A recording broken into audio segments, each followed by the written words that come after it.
Contraire.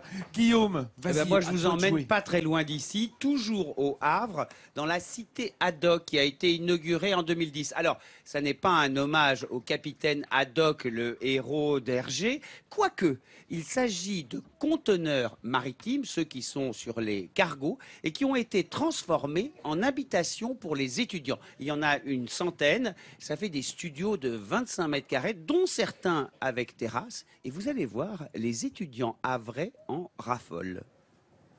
Bienvenue à la résidence Haddock du Havre, la première cité universitaire en France constituée d'une centaine de containers réaménagés en studio de 25 mètres carrés.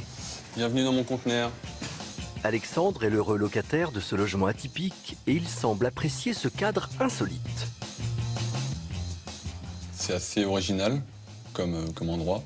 Donc du coup, quand je dis à des amis que j'habite dans un conteneur, ils trouvent ça assez marrant. Et donc du coup, quand ils voient, ils trouvent ça superbe, quoi. Esthétique et économique. Alexandre ne paye que 320 € par mois et bénéficie du confort d'un petit appartement. Une kitchenette pour cuisiner, une grande salle de douche et une pièce à vivre lumineuse grâce à cette grande fenêtre. Mais ce n'est pas tout. Phoniquement, c'est très bien isolé. Donc je peux mettre mon son fort et on m'entend pas. Et même dehors, j'entends pas les gens. Même son de cloche chez Margot, étudiante en carrière sociale. Elle s'est très vite approprié cet espace. Alors ici, on se sent bien. On a de la luminosité, de l'espace, c'est convivial. On discute bien avec nos voisins, tout est super sympa. Mais Margot possède un avantage sur Alexandre. Elle bénéficie d'une petite terrasse avec vue sur les containers du port. Allez voir, on ne se douterait pas de leur potentiel immobilier. Un conteneur, ça paraît difficile à aménager parce qu'on a l'impression que c'est étroit. On ne se rend pas vraiment compte de ce que ça peut rendre au final. On ne pense pas forcément à découper toute la cloison pour ajouter des baies vitrées, du chauffage, de l'électricité. Et ça paraît difficile alors que finalement, c'est plutôt bien. Fort du succès de ces réaménagements, les architectes ont poussé le concept encore plus loin en imaginant un foyer ultra moderne. Baptisé La Péniche, ce container intègre du bois et des courbes qui contrastent avec les lignes droites de l'acier du bâtiment d'origine. Une embarcation idéale pour refaire le monde.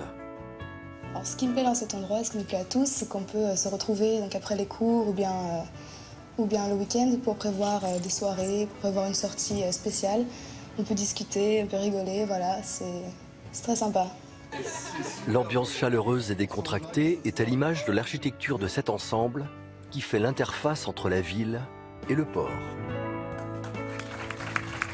Guillaume, j'ai une question. Ouais. Combien ça coûte pour les étudiants, ce type de logement? Alors écoute, c'est vraiment bon marché. 372 € par mois pour les étudiants, tout de même à 25 mètres carrés, avec une terrasse, charge comprise, c'est-à-dire l'eau, l'électricité, la Wi-Fi, enfin c'est chauffage, donc c'est assez formidable. Et c'est tellement formidable. Moi, je me pose toujours la question Vas-y. de l'isolation thermique. Alors, c'est le seul, tu mets le doigt sur le truc où ça a posé des petits problèmes visiblement, puisque ça a été en discussion. Enfin, visiblement, ils sont pas morts de froid, puisqu'ils témoignent encore dans les reportages qu'on fait. Hein.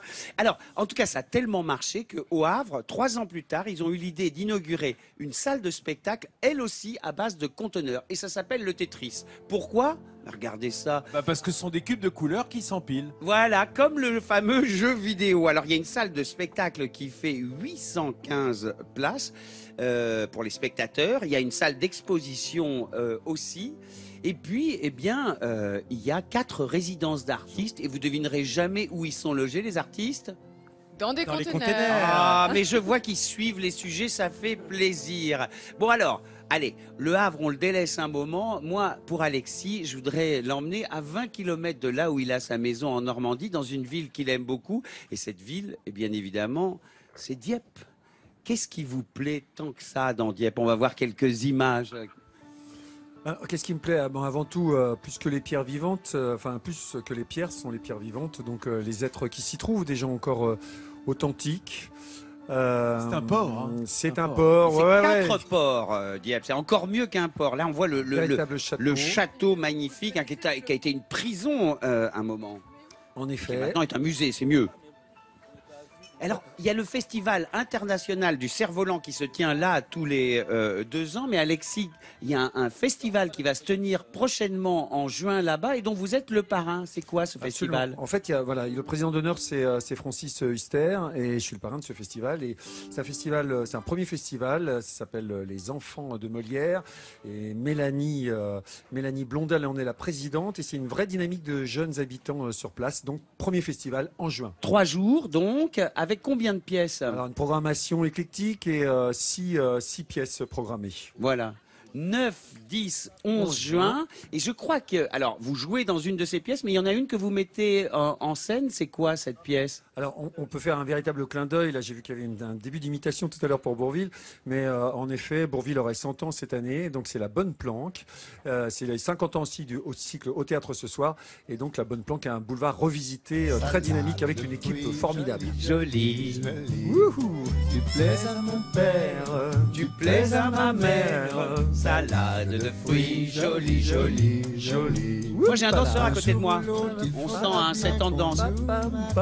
Alors, André Rambourg, de son vrai nom, Bourvil, qui était effectivement natif du Pays de Caux. Ses parents étaient agriculteurs et il a été élevé dans le village de Bourvil, Bourvi, 2 LE.